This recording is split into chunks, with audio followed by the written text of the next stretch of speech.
Hello, bachcho. Let's read this question. The question says, A part, briefly describe the Young's double slit experiment of interference of light. Derive the expression for fringe width in the pattern. B part, monochromatic light of wavelength 588 nanometer is incident from air to water interface. Find the wavelength and the speed of the refracted light. The refractive index of water is 4/3. So यहाँ पर हमारे पास जो की concept use होगा वो है हमारे पास Young's double slit experiment and refraction. Young's double slit experiment and refraction। So A part में हमको यंग्स डबल स्लिट एक्सपेरिमेंट को डिस्क्राइब करना है और फ्रिंज विड्थ का एक्सप्रेशन डिराइव करना है। So A part is Young's double slit experiment. सबसे पहले तो हमको पता होना चाहिए यंग्स डबल स्लिट एक्सपेरिमेंट में होता क्या है, क्या क्या यूज किया जाता है। तो YDSC हम शॉर्ट फॉर्म में यूज करते हैं। इसमें to coherent sources of light को एक स्मॉल डिस्टेंस पे रखा जाता है और वो जो डिस्टेंस होता है वो generally few orders of magnitude greater than the wavelength of light used, मतलब nearly comparable to wavelength of light used में किया जाता है। ये जो YDSC है इसने हमको हेल्प किया कि हम वेव थियरी ऑफ लाइट को डायग्राम के थ्रू अंडरस्टैंड आसानी से कर सके। So it uses it uses to coherent sources of light placed at a small distance apart, and this distance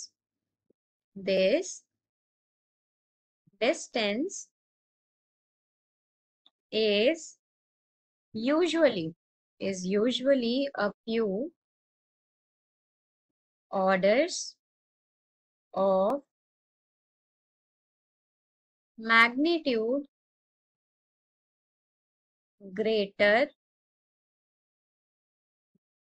than the wavelength of light used, than the wavelength of light used. YDSC helped in understanding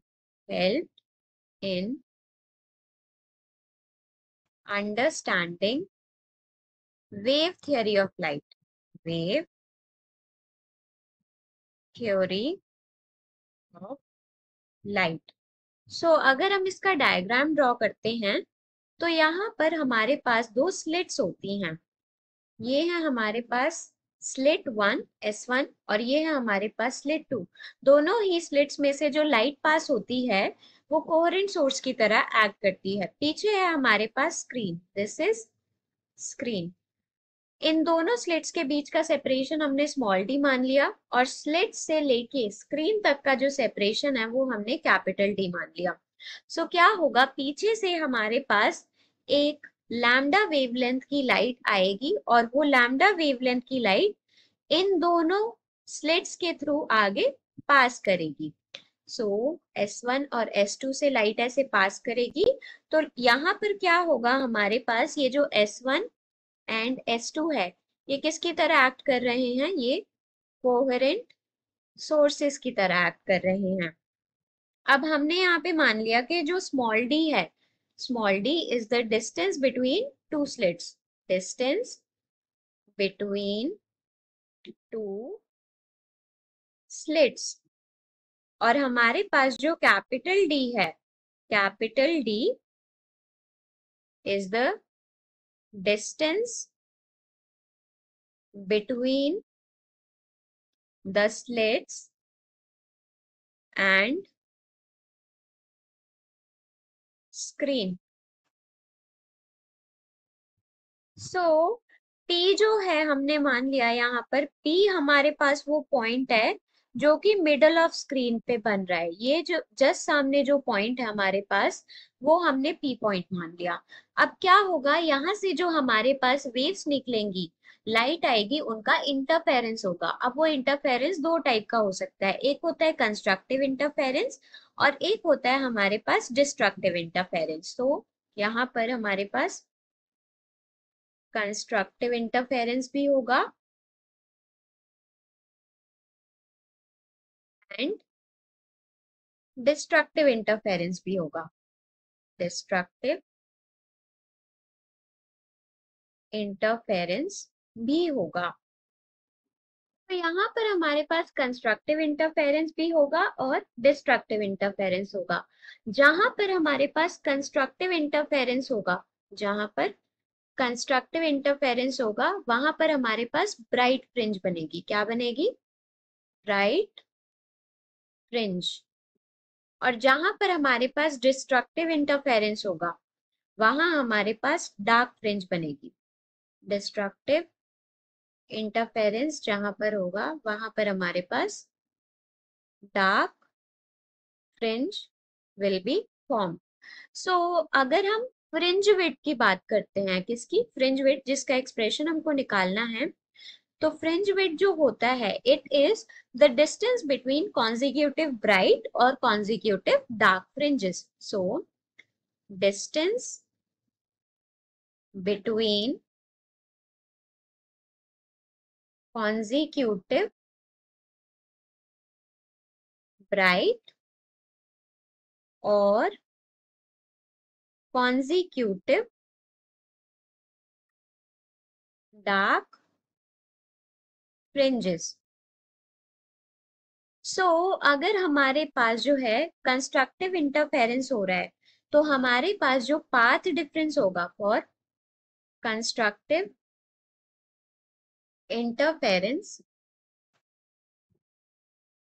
path difference जो होगा delta X, उसकी वैल्यू होगी हमारे पास y into D by capital D. ये y है हमारे पास सेंटर पॉइंट P से उस विड्थ, उस जो हमारे, ये y है हमारे पास सेंटर से कंस्ट्रक्टिव इंटरफेरेंस जिस पोजीशन पे हो रहा है वो डिस्टेंस। ये किसके इक्वल होना चाहिए? ये n लैम्डा के इक्वल होना चाहिए और n की वैल्यू क्या होनी चाहिए? 0 1 2 इंटीजर वैल्यू। अब अगर हमारे पास डिस्ट्रक्टिव इंटरफेरेंस हो रहा है, क्या हो रहा है?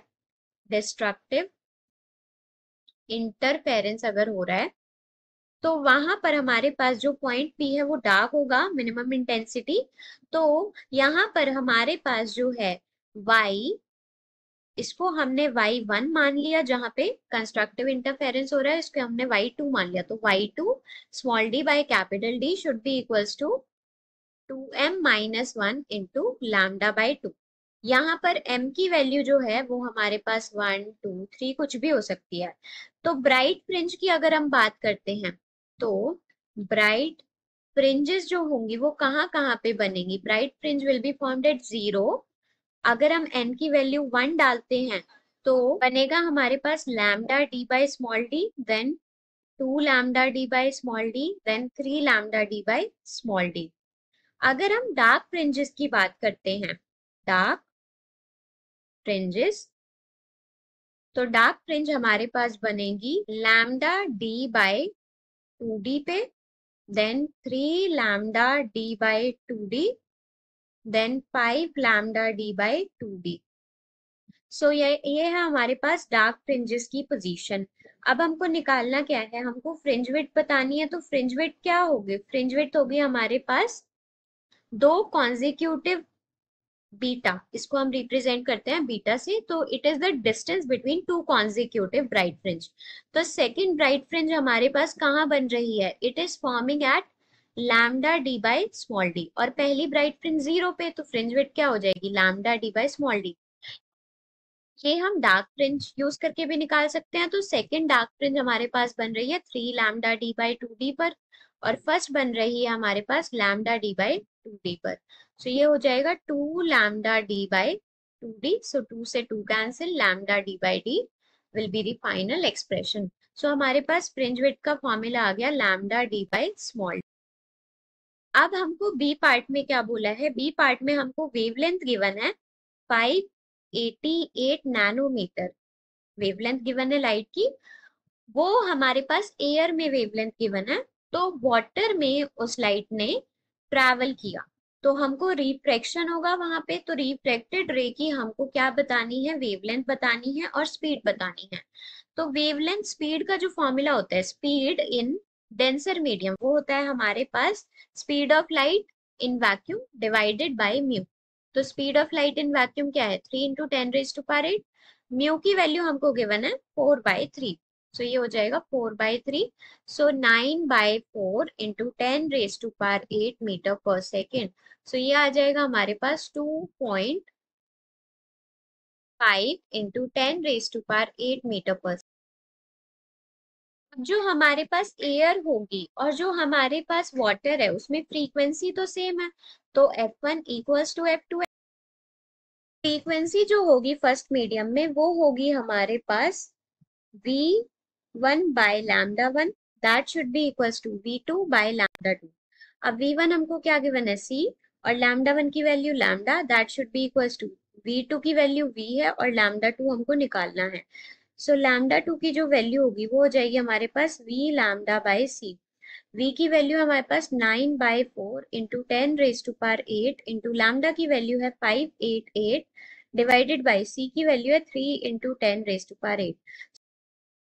सो यहाँ पर 10⁻⁸ से 10⁻⁸ कट जाएगा, ये आ जाएगा हमारे पास 3। सो 588 × 3/4। सो अगर हम इसको सॉल्व करेंगे तो ये आ जाएगा हमारे पास 441 नैनोमीटर। सो यहाँ पर हमारे पास λ2 की जो वैल्यू आएगी वो आ जाएगी हमारे पास 441 नैनोमीटर, और V की जो वैल्यू है वो है हमारे पास 2.25 × 10⁻⁸ मीटर पर second. So hope you understood it well. Best of luck.